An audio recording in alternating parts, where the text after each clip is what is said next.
Hello, everyone. Welcome, and thank you so much for joining us today. I am Ben Stone, Director of Design and Creative Placemaking with the National Endowment for the Arts, and I will be your host today. I am a 40-ish-year-old white man with a short beard, wearing a black shirt with a yellow background, displaying the NEA's logo and the LISC logo. I'm joining you today from my home in Baltimore, Maryland, the historic and current lands of the Piscataway and Susquehannock. Before we begin today, I'm going to share just a few community space notes. If you would like to view closed captions, please click on the CC button at the bottom of your webinar screen. Please also note that we are recording the session today, as you probably just heard, to be made available to the public in the coming days. And finally, we encourage you to contribute to the session by using the chat throughout. We will not have time for spoken Q&A with the audience today. As I'm sure you've probably noticed, our agenda is totally packed in a great way. But we will be fielding the chat and we'll collect your questions and insights for future resources and programs and do our best to answer some of them in the chat.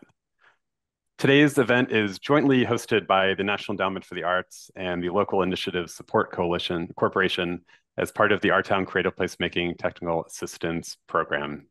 As some of you likely know, the Our Town program began back in 2011. It's now in its 15th year. And if you include our latest round, and notifications just went out, the NEA has now made 803 awards, distributed nearly $58 million in grant funding to creative placemaking projects in rural, urban, and tribal communities in all 50 states and 3 territories. Awards have been made to local government entities, 501c3 nonprofits, several indigenous tribal nations to fund projects that integrate arts, culture, and design into efforts to strengthen communities. We just released our new grant guidelines and deadlines last week, and I believe there'll be a link in the chat in just a moment for you to find that. The Our Town Technical Assistance Program launched back in 2016 in partnership with LISC with the explicit goal of supporting NEA Our Town grantees to implement successful creative placemaking projects that help to advance local goals and catalyze long-term systems change. As I'm sure many of you are aware, back in January, the NEA and the White House hosted Healing, Bridging, Thriving, a summit on arts and culture in our communities. That summit built on President Biden's 2022 executive order on promoting the arts and humanities, and museum and library sciences, which called on the arts to be promoted and expanded to strengthen public, physical, and mental health, wellness, and healing, among many other things. The summit was meant to inspire new collaborations amongst federal agencies, several of which are already moving forward, as well as amongst those who joined us virtually and in person. If you were able to join and you were inspired by the summit to do anything new or different with your work, I invite you to share that in the chat. We definitely would love to hear from you about what you learned from that gathering. The Our Town Creative Placemaking Technical Assistance Team was also inspired by the summit, and we decided to host today's discussion to offer more reflections and inspiration on how arts and culture support healthy communities. So today's session will feature a moderated conversation with Dr. Tasha Golden and Michael Bobbitt, 2 inspiring leaders working at the intersection of arts and health, and spotlight 2 projects: One Nation, One Project's Arts for Everybody in Providence, Rhode Island, and Our Town grantee Cheyenne Youth River Project in Eagle Butte, South Dakota. We hope that you'll walk away from today inspired and with a deepened commitment to local projects that engage artists, culture bearers, and designers to help advance local change. We'll begin today now with a cultural grounding led by hip-hop artist Benny Starr, coming to you from Charlotte, North Carolina. And now, Benny, the floor is yours. Take it away. Thank you very much. I come to you today from the ancestral land of the Catawba Nation, also known as Charlotte, North Carolina. My name is Benny Starr. I'm a Black man with a low-cut fade. I'm wearing a black sweater. My Zoom background is a black and white photo of my bandmate and an incredible drummer, producer, Donald Graham, as we prepare for one of our many performances together. I begin today with one of the most important questions that we can ask ourselves. And that question is, who am I before this work begins? This is critically important for all of us to consider. And I believe the arts and their disciplined manifestations of our culture and reflections of the creativity in the universe help us begin considering the answer to that question. I quote the words of artist, activist, and drummer Babatunde Olatunji that echoes, "Where I come from, we say that rhythm is the soul of life because the whole universe revolves around rhythm. And when we get out of rhythm, that's when we get into trouble." In many ways, we've been in some form of trouble for some time. And in the spirit of drummers like Pauline Brady and Babatunde Olatunji and Max Roach, our task is to follow the drum beat and find our way back into that universal rhythm. This universal rhythm, a concept that transcends cultural and societal boundaries, and it guides our work and inspires us to reconnect with our creative essence. In a society born out of white supremacy and land theft, enslaved labor, where power is too often centralized amongst the most prominent institutions and privileged classes, the function of culture, creativity, and their artistic offspring too often occupy a siloed seat in the corner where their primary task is attached to product or entertainment. We do not mine the richness of culture and the deep well of creativity and the arts to entertain merely. We intentionally ground in the richness of culture and the deep well of creativity and arts because it leaves an indelible mark on our emotional ledger, a record of our collective emotional experiences, stirring our souls and shaking our spirits. And make no mistake about it, this work is one that must be one of the soul and the spirit. And the time is now for a reclamation around the purpose of this creative work. The time is now for a renaissance of thought around our valuation of creative and artistic thinking and its benefit to our well-being. Encouraged to create, Rollo May said the creative process must be explored not as the product of sickness, but as representing the highest degree of emotional health, as the expression of the normal people in the act of actualizing themselves. Creativity must be seen in the work of the scientist as well as in that of the artist, in the thinker as well as that of the aesthetician, and one must not rule out the extent to which it is present in captains of modern technology, as well as in a mother's normal relationship with her child. Will we honor creative and cultural brilliance? Will we honor the artists, the storytellers? Will we also see them as partners, as designers, as educators and problem solvers, as planners? Will we dare to collaborate with artists and make a case for the necessity of creative processes across areas where the status quo cannot begin to fathom its value? I hope that we all can recognize the transformative power of thoughtful artists and their creations. They're not tools, but they're catalysts for building a just and equitable world. They provide narratives, they provide rituals and processes that function as natural predators of power and dominance, tools for liberation, if you will. This is the power of creativity that we must embrace and one that we must harness. And if we do that, we can create a new environment that values the artistic and the creative and collaborate to cultivate necessary conditions for a thriving societal ecosystem. That is our work. I began this time with a question, and that question was, who are you before this work begins? I'm sure your answers will all vary, as they should. Yet everyone's answer should also include that you're a creative person. We are a creative people. And I invite everyone here to remember that that is who you are, to follow that drum beat, find your way back into that universal rhythm and use that to imagine a new way forward. Thank you. And I welcome back Ben Stone. Thank you so much, Benny. I've now been part of a few different events where Benny has served as either the opener or the closer. I think in some cases, actually both. And I can say in those cases and now, it's been great to hear your words and how they inspire us and teach us how arts and culture enable us to express our humanity. Thank you again, Benny. It's now my pleasure to turn over to our next two speakers and introduce Dr. Tasha Golden, coming to you from Louisville, Kentucky, and Michael Bobbitt from Boston, Massachusetts. Welcome to you both. I will start by just asking you both to introduce yourselves and share a little bit about who you are. And Tasha, I'll turn it over to you first. Oh, thank you so much, Ben. I am Dr. Tasha Golden. I'm a white woman with short brown hair and really big black glasses on a blue background. And I am a singer-songwriter turned public health scientist. I now get to research the impacts of arts and aesthetics and creativity on health and well-being of all kinds. I direct research for the International Arts and Mind Lab at Johns Hopkins University and get to speak and consult around the world to help people make these connections between arts and well-being writ large. Thank you so much for having me. Thanks, Ben, for having me. It's good to be in the room with you and with Tasha, Dr. Golden.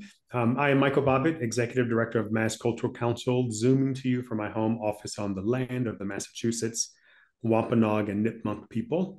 I'm a lighter complexioned, bald black man with a beard, and I use the he series pronouns. And I'm wearing a green polo shirt with a gray background.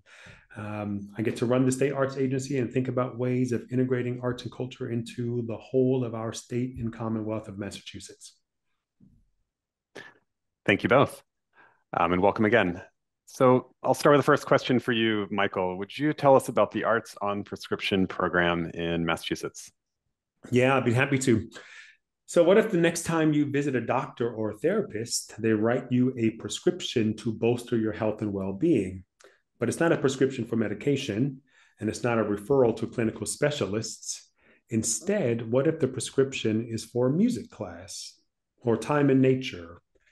What if the prescription is tickets to a play or a museum or hip hop lessons or a botanical garden? What if this isn't just a what if? What if it's happening right now? In 2020, Mass Cultural Council launched the first statewide Arts on Prescription program in the US.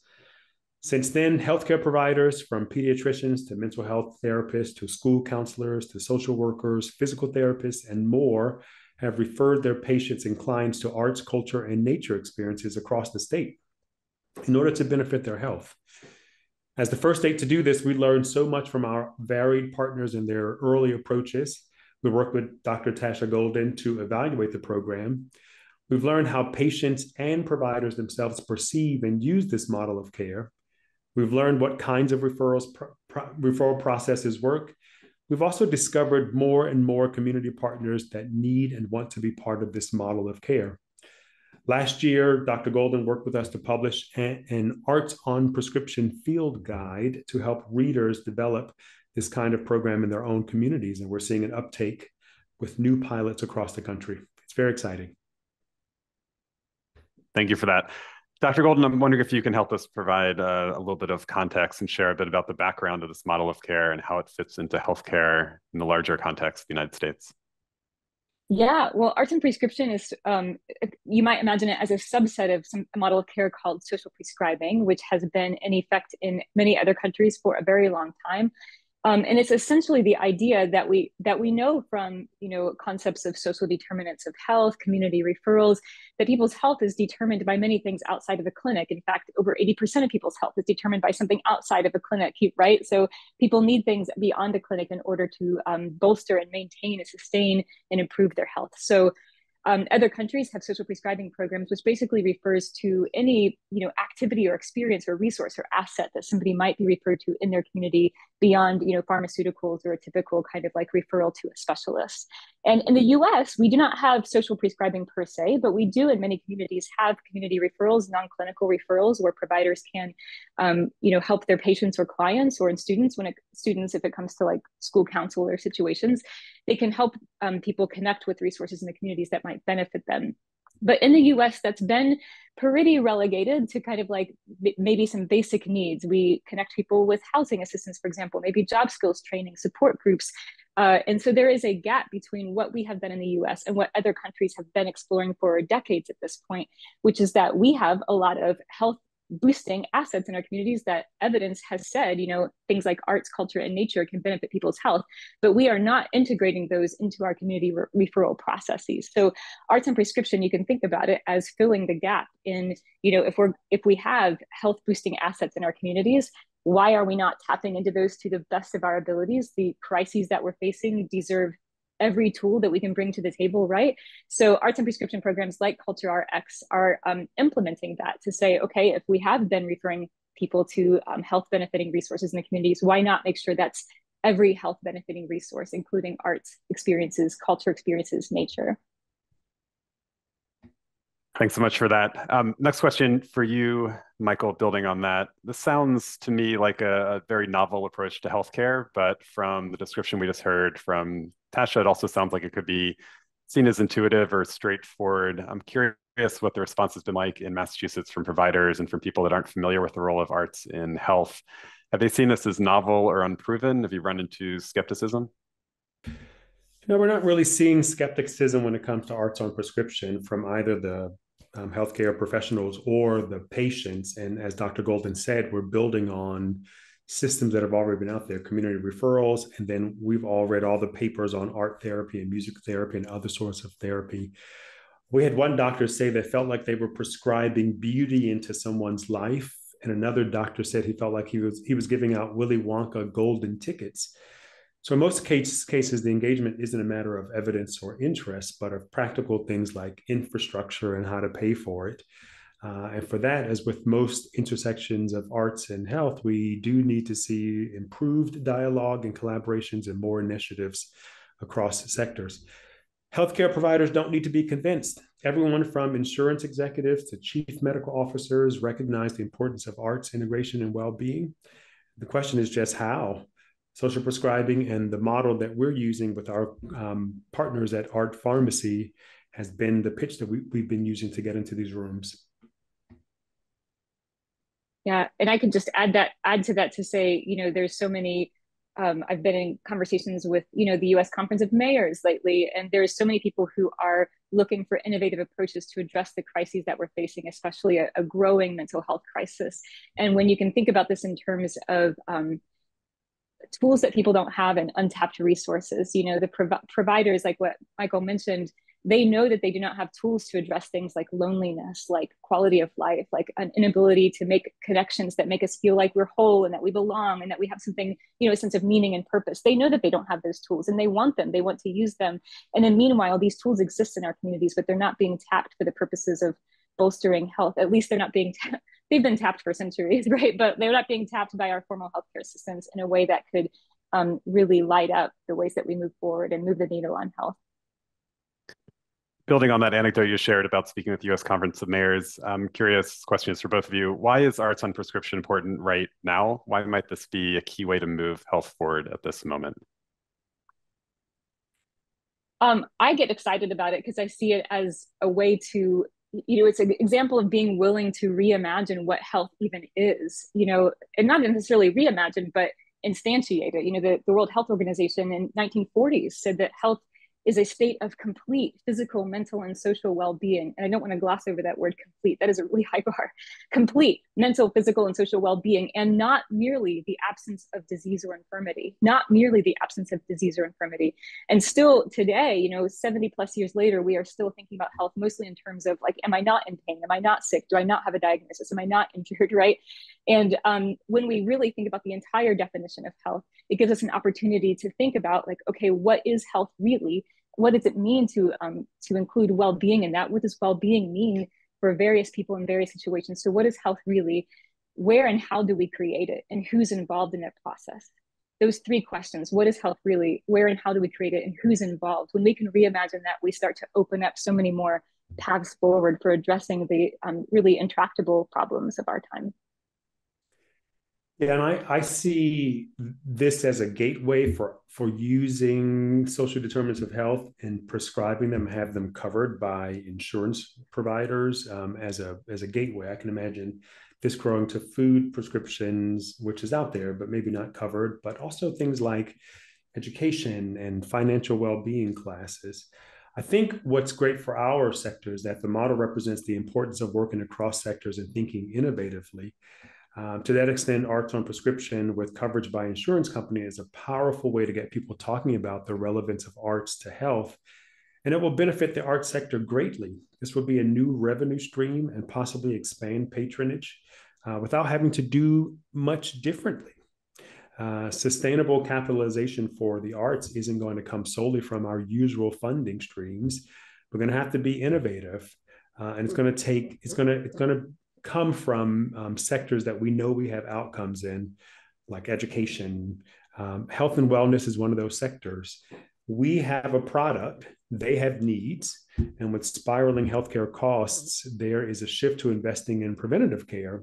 And the arts is a demonstrated way to avoid the problems that social isolation and mental health challenges can bring. We can help address those issues before they lead to expensive healthcare needs. And arts on prescription and other innovative collaborations are perfectly timed to where the health sector is moving. We're now getting calls from the Gaming Commission to see if this can help with gambling addictions. We're getting calls from housing authorities for social isolation and even veterans organizations and wanting other ways to support their patrons, their clients and such. Thanks so much for that. If you both can, in one sentence, and it can be a long sentence, I'd love for you to share the message you want to ensure that our audience takes away with them when it comes to arts on prescription. This uses tools and assets that already exist in our community, like community referrals and insurance coverage for yoga and Reiki and acupuncture. It's just a new and different way of doing it. And this will require arts organizations to sell their products to healthcare providers. If we believe that the arts are a tool for well-being, then we have to show up in spaces where the healthcare sector convenes. You're going to have to get out into a community and build relationships with health and well-being leaders, payers, managed care providers, and insurance companies. This innovation won't work if we don't go to them. We're at a point in Massachusetts where we're seeing great results. For others across the country, I'd encourage you to jump on board and start taking action in your own communities. The data is there and it's time to act on it. And stay tuned for a big public announcement from Mass Cultural Council soon about the next phase of our Arts on Prescription program. So what should attendees know right now? There are tools and paths forward for you all. Like, this can seem in some cases like it's a mysterious or novel or weird kind of idea or model of care. It really isn't. Like I said earlier, it's filling a gap in existing processes and kind of acknowledging, oh, if we have tools and assets that benefit health, there's no scientific reason to not tap into them, right? The distinction that we've made between, these things are community referrals and these things are just leisure or entertainment or tourism. That distinction is not a scientific distinction, right? This is based in our norms. And so this is a really intuitive path forward that acknowledges how humans actually human, right? And gets us in touch with that well-being half of health.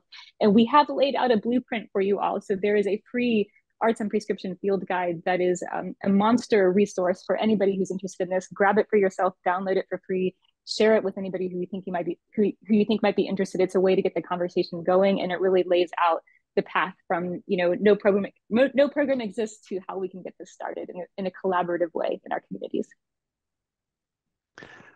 Well, thank you both. I know I speak for everyone in saying thank you so much for sharing about your work and joining us today. We really appreciate it. Thank you. We now going to move on to the next part of our conversation today. We're going to hear from Joe Wilson Jr. and Sussy Santana. Joe is Director of Art, Culture, and Tourism for the City of Providence, Rhode Island, and on and off Broadway actor and teacher. And Sussy Santana is the Arts and Health Project Manager for the City of Providence Department of Housing and Human Services, and a poet, cultural organizer, and performer whose current work explores writing as a tool for healing. They'll talk about their current Artist in Residence program, part of One Nation, One Project's National Arts and Wellness Initiative, Arts for Everybody. Hello, everybody. How are you? My name is Joe Wilson Jr. He series pronouns, and I am an African-American man, light-skinned African-American man with a little short baby fro. I'm also wearing a very colorful paisley shirt with a yellow background. This year, the Department of Art, Culture, and Tourism celebrates its 20th anniversary. Placekeeping and cross-sector collaboration have been at the center of that work. The broad portfolio of the department demands cross-sector collaboration. ACT permits special events for film and special projects in the city. We produce and support public festivals. We steward a public art portfolio that includes new and commemorative work. The department provides grants to artists and small nonprofits while centering arts and culture in our economic development strategy and supporting the cultural bearers who are at the heart of the sector. This department deeply understands that place has power. Artists and culture bearers are at the center of placekeeping. Artists create, but they also cultivate deep relationships in community and serve as trusted partners. Artists help communities gain access to information and resources. Artists amplify voices. Artists and placekeeping bridges divides, and that was the impulse to create PVDFest, our signature arts festival, through the support of our first NEA Our Town grant in collaboration with our producing partner, FirstWorks. This festival has platformed thousands of local, national, and international artists, makers, vendors, and creative adjacent industries.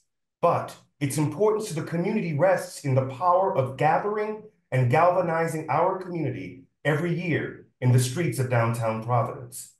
Finally, last year, we unveiled our city's second 10-year cultural plan, a document created by our community through a process facilitated with the developmental support by the Department of Art, Culture, and Tourism. Our plan, titled PVD by 2031, a cultural plan for a culture shift, was developed not by design, of course, as during a time when we experienced COVID, the devastations of COVID, and the social justice reckoning that continues. Our community emphasized the importance of placekeeping, but that and that art and wellness should also be a central pillar in any plan that supports our creative sector, and that this all must be done in relationship and partnership with the residents of Providence, our beloved community.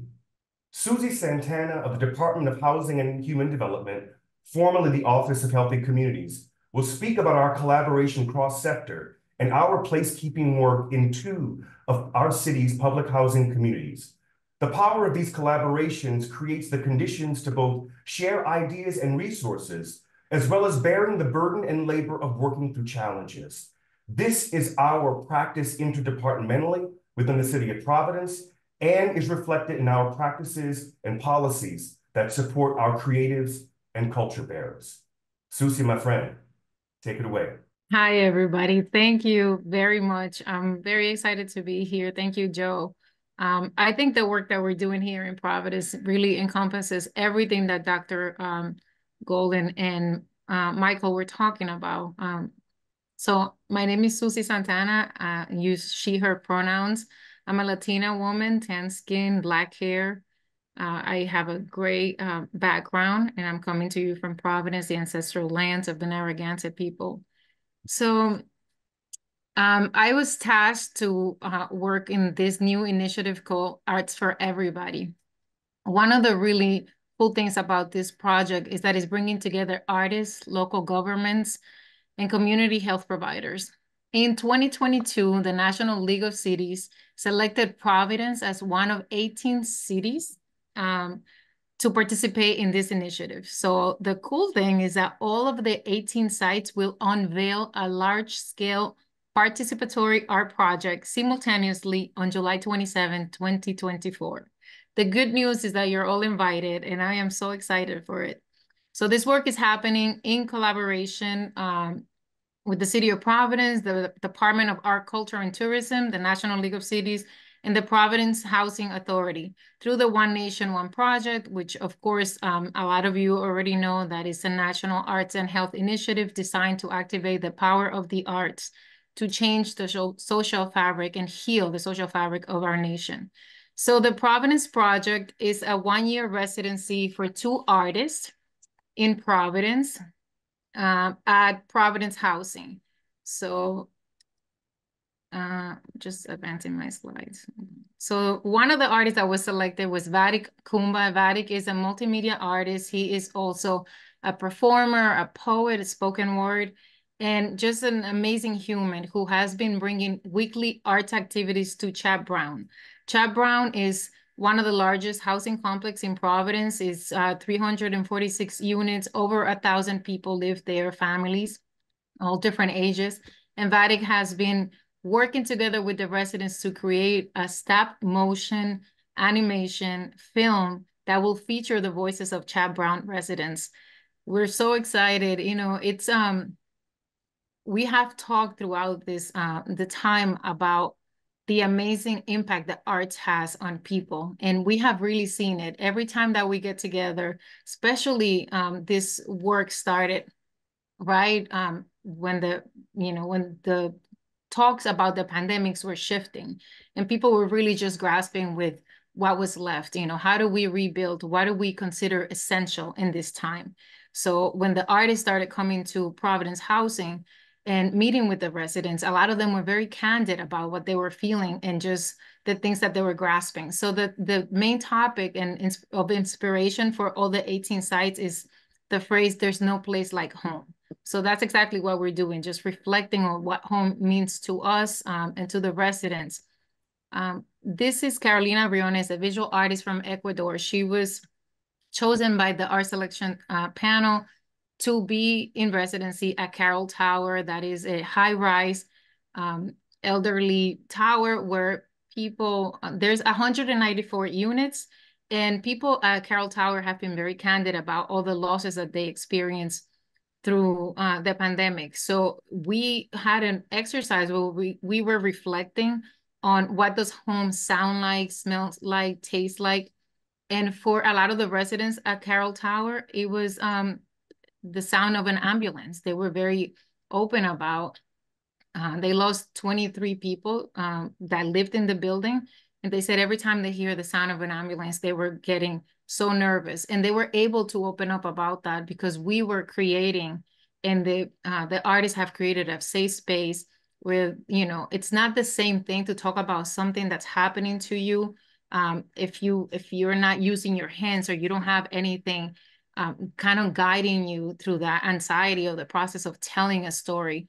And through this work, the residents of Carroll Tower with Carolina Briones are creating a fiberglass mural. So that's them over there with all of their little squares that they're making to create this mural. They wanted to make a mural of a tree because they felt the tree is both grounding, but it allows you to branch out, kind of like family. And being able to, this is Anna right here. Anna has been coming every Tuesday for the arts activities. And she says that for her, being in community with everybody allows her to feel like she has a purpose, something to do, you know, get dressed up, to meet her friends and talk about the things that are happening within the community. And Vatic, in this picture here with the residents of Chad Brown, is creating space for writing poetry. Letting them reflect on, what does home mean to you? What does home look like in the past? What does the future of Chad Brown looks like?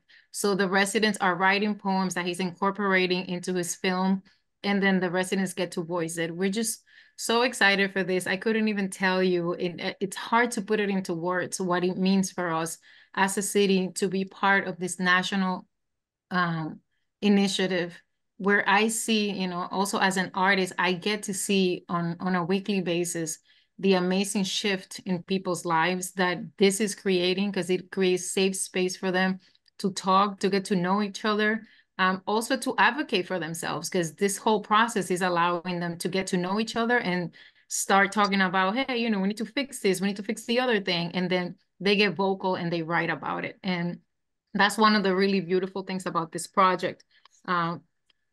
And you're all invited. July 27th, all 18 cities are going to be unveiling a work of art. We're excited and, you know, looking forward to any questions that you might have about it. And if you're in Providence and you want to get involved, you want to participate and come and support us on that day, we'd love to have you.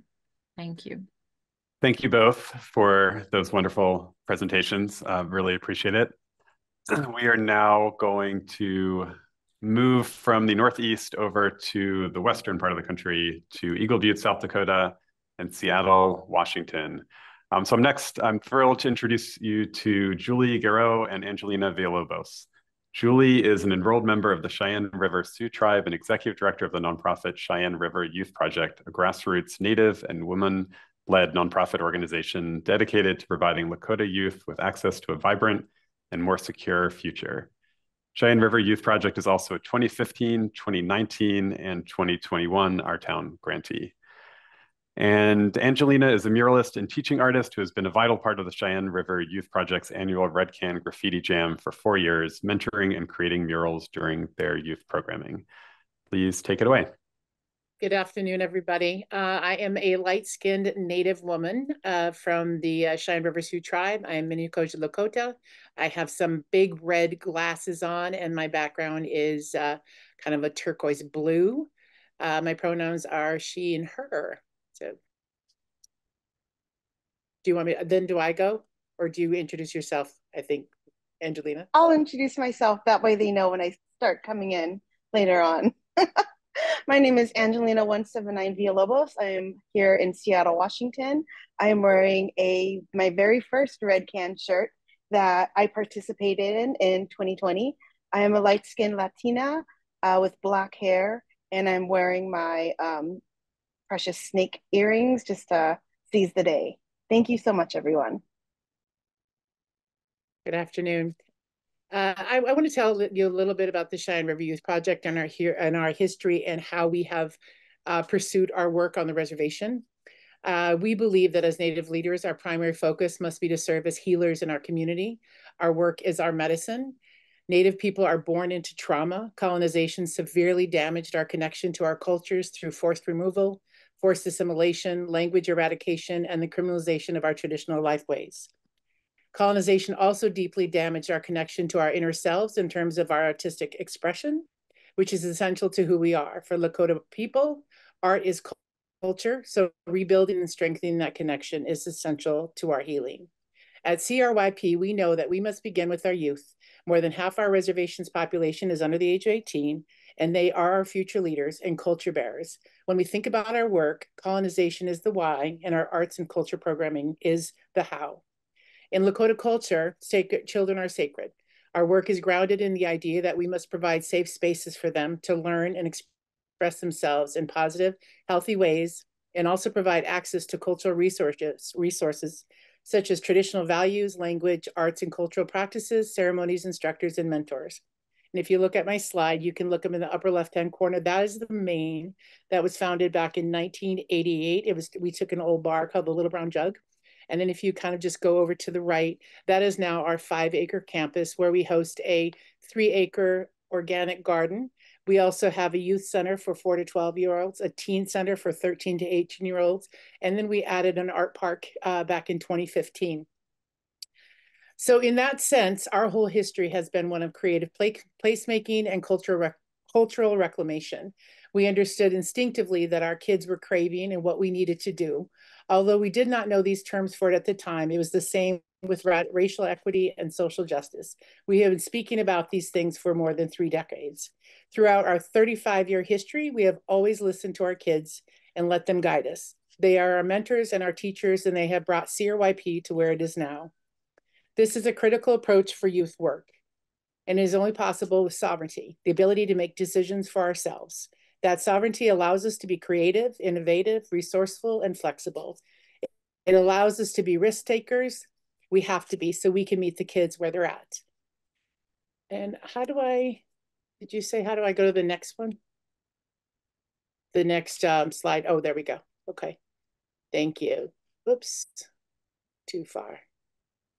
So in 2015, we founded our art park, which led us to the creation of the 182 Wawapi Arts and Culture Institute. So see, these are some of the photos that we took with the kids in class and their creation. So they have class time, but they also go into the art park, which I think I skipped too much. Here we go. So these are photos. We just, our tribal government gave us 3 acres of land. And so we built some walls and we got some spray paint. We started working with graffiti writers across the country. We thought that it was a natural connection for us to do because it was interesting. The kids found it to be a little risky. And so from that, even though the community didn't really understand it, we started creating murals in our community. And so these are some of the art park led to the creation of the Institute, which eventually led to our Red Can Graffiti Jam. So these are some of the walls that we built, and these are some of the kids. Our graffiti writers, here is East Foster, who is one of our instructors. So they're all a part of bringing these kids forward into the work that we're doing. And here we go. And then after the art park, which is a little different, but the Institute was born. So now these are kids in class. They're working with artists here. They're outdoors. I thought one of the stories that was particularly interesting for me was one of the kids, they had an art project and he said, I want to live, not just survive. And that really resonated with all of us. And so I think the things that our kids say, they're really very deep and they're inspiring, and they make us work even harder to bring them to find healthier ways to approach the work. Here is, so with that was born the Red Can Graffiti Jam. It's interesting because I think our community wasn't really understanding what graffiti was or why we were painting on these walls. I think originally people felt that we were teaching their kids how to vandalize, when in fact what happened is we started creating murals in our community, and they were culturally relevant murals, and people fell in love with them to the degree that graffiti normally walls go up and then they come back down. Ours stay for a year or 2 years, depending on how the community sees it. But it's really become a big part of the community. The community looks forward to it. We've taken old, dilapidated walls and we've put beautiful murals on them. But again, like I said, they're all culturally relevant. Oyate meaning family. We're all related. Of course, Red Can. This mural down here was created by Hoka Scanador, the one here on the very bottom left. And it's Lakota. The words are there, but there's also the sign language. He felt that it was really important to include. He was really concerned about inclusivity, so he created that. But the story is, as he was painting it, he used a lot of different browns in painting the mural. And he said that this little boy came up to him and he asked him what he was painting. So he told him, and then he put his hand up on the wall and he said, huh, that's me. And it was just a really, really emotional kind of response that Hoka had when he was telling us the story, because I think that's the other lesson. Number one, we learned that Lakota people, they love to see their language up on the walls, but also just, I think that young boy was a message to us how people love to be feeling like it's them, we represent them. And like for me, you know, when I think about all the work that we've done on Cheyenne River, I think about, you know, those kids were res kids. You know, I'm them, they're me. We all grew up in this community. We all understand where we come from. We understand what we're working with, what's working against us. So it's kind of this interesting, especially for me, because I've been with the project for 35 years. And so it's been this really incredible journey of like eye-opening events and words and thoughts that that just have taken us through it. But, you know, one spray can class evolved into an entire public art park, and then began the Red Can Graffiti Jam. And this summer we'll be celebrating our 10th annual Graffiti Jam, which will be in July. You're all welcome to come and see us. And that's where, you know, we began working with Angelina. She's kind of amazing that way. And she brings a lot of life and goodness to the work that we're doing. So we're really pleased to have her be part of our family. And I'm going to go ahead and let Angelina say a few words. Hello, friends. Thank you so much again for being here. My name is Angelina. I am a Seattle-born and raised muralist artist. I work with the public here to create public artworks. I am 4'11", therefore I'm very small, and I grew up with the idea that there wasn't much I could change in the world because of that size and because I didn't value the things that I was thinking, and artwork helped me realize and manifest what was in my heart and brain into the world. And I spent my whole career up until this point really trying to put tools of art making into other people's hands so they don't feel that that limitation that I felt when I was younger.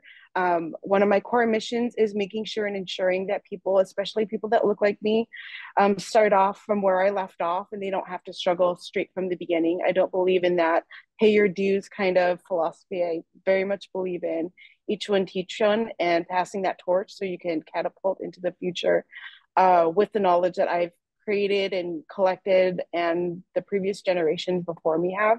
I'm really excited to be a part of something like Red Can. It brings community, family. Graffiti is one of the only languages and art forms that is always taught youth to youth.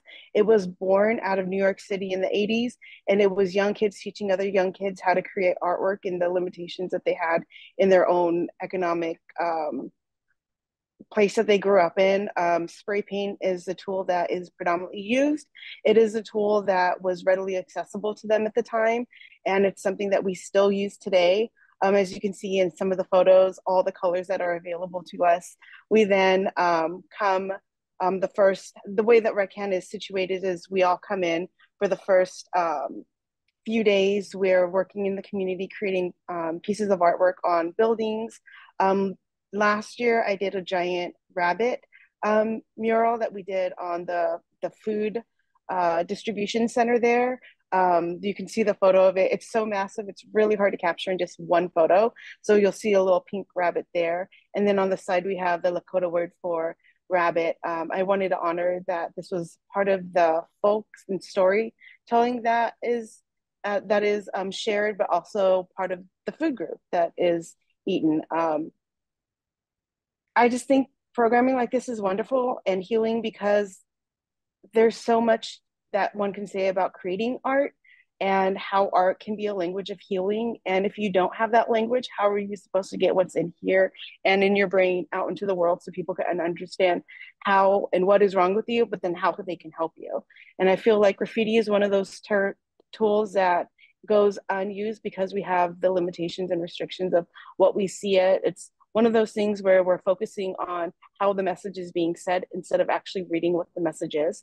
And for the Lakota youth and for me growing up, it was something that I gravitated towards because it was one of those things that was unrestricted, and it was something that I could define for myself, versus if you go to a fine art gallery or, you know, you go to an art school, who has access to those spaces, who can call themselves artists with the full family support instead of families living off of survival and needing their children to go to nursing school or, you know, something where they're quote unquote contributing members of their household. You can have the advantage and the freedom to pursue art and have that be something that is done for joy, something that's done for generational healing. And it's just really wonderful for me to be a part of Red Can. And I'm so thoroughly blessed that Julie saw me and saw the potential in what I could bring to this beautiful event. And yeah, I think it's a joy. And I really would encourage you guys to watch the video and look at all of our socials and how we bring our connection, bring everything together. And that's my time.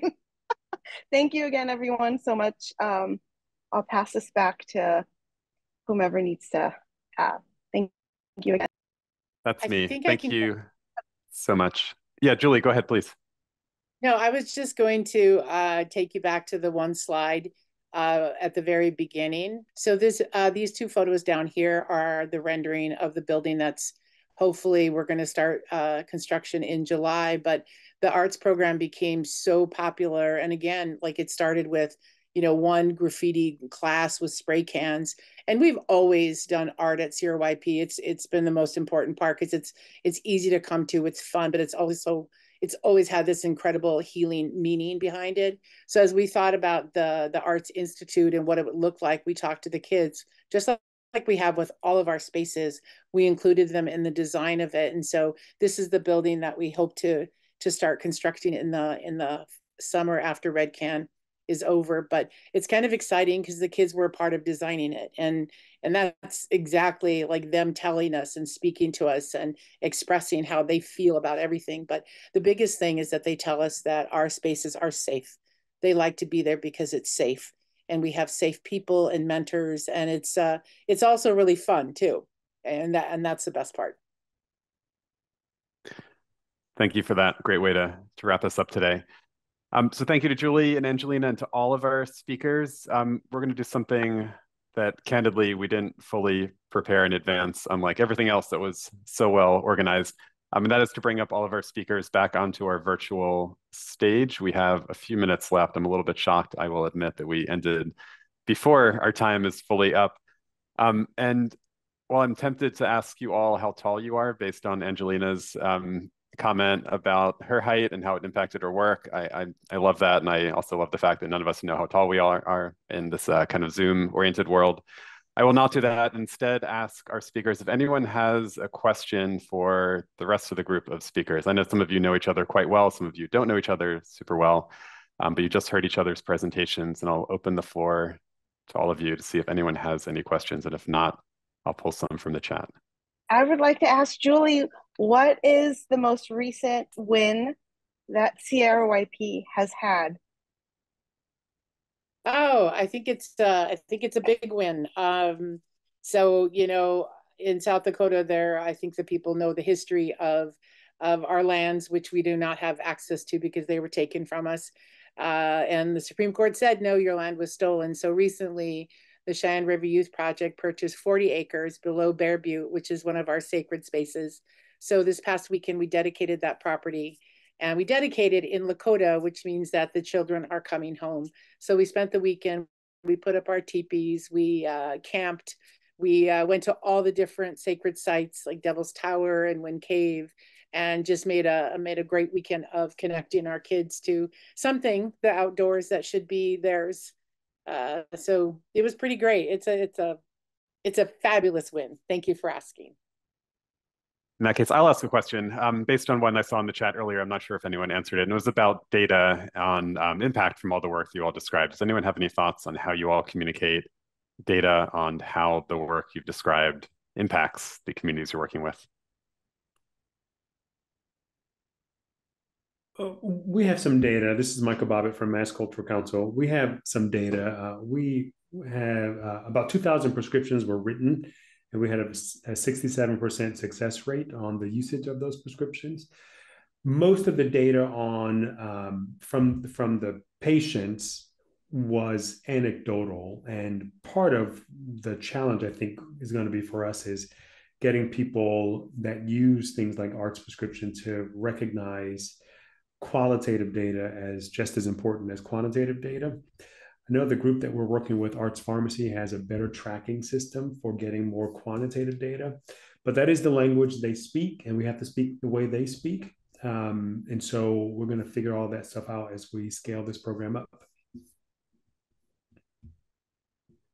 And I just wanted to add really briefly that for Arts for Everybody and the One Nation, One Project, Dr. Jill Sankey is the Director of Research, and she, alongside with the team, are collecting, we have been doing surveys and focus groups to understand how arts impact the well-being of the community, and all that data is being shared with all the 18 sites and will be available for people to see, and we're very excited about that because we have already seen that there is a huge impact and it's making people's lives better. And may I also add to Sussy, an interesting thing about our collaboration with One Nation, One Project. I think that, those of us in the sector really understand the power of gathering festivals. But I think sometimes what gets lost in that conversation is a festival being viewed as a thing that it's a party and not really acknowledging it as truly a placekeeping initiative. And so about a year ago, when we began the collaboration with One Nation, One Project, they actually came to Providence. And that was when we were planning PVDFest last year. And questions were being posed to members of our community around their idea of art and wellness, and responding and giving examples of art making activities or events that they feel as though is contributing to the wellness of our community. And PVDFest was mentioned over and over again. And so that became a powerful tool for me as one of the producers of PVDFest to continue to explain to folk, other folk in the community, supporters, potential supporters, or other people in power about the importance of this festival, that goes beyond, having a drink and watching a band, but the power of gathering. And so it was really great that ONOP was able to provide us with that ammunition, so to speak. So. And I'll just jump in to say that there are many ways of knowing, right? And evidence is never any single thing for anybody. It depends on who you're talking to and what they need. And there are many ways to tell a story and to share values. So I wanted to make sure that you all know, if you're interested in some of the data from pilot programs, there's a lot of that in our field guide and in a whole chapter there about evaluation for this work. It's not specific necessarily for arts and prescription, but for any work that's looking at how the arts affects health and well-being. There are many ways to go about that work. Thank you all so much for joining me on stage for this slightly looser, more improvised part of the program today. And thank you all for your presentations and conversations, and for all of the rest of you for joining us today. I'm going to now move us into the wrap-up mode. We have now used up all of our few spare bonus moments. So just want to note that if you'd like to learn more about the NEA Art Town program, you can visit arts.gov and sign up for our newsletter by sending us an email at neadesign@arts.gov. As I believe I mentioned in my opening, we just released our new guidelines for the Our Town program last week, which you can find on our website. The next deadline for the program is coming up this August. If you'd like to tap the many resources created by the Our Town Creative Placemaking Technical Assistance Program, you can check out our robust toolkit on LISC's website. You can find those links in the chat now. So as we wrap, just want to take a minute to acknowledge all the people who contributed to making today happen. That includes our fantastic Our Town Creative Placemaking Technical Assistance Program team and the tech team from Looking Glass Creative, as well as my partner at the NEA, Maya Herring, who's with us today. It takes quite a few people to put together an event like this. So thank you all so much for your work. And again, thank you everyone for joining us. Really appreciated the conversations in the chat as well as on the screen, and hope you all have a wonderful, inspired day. Thank you.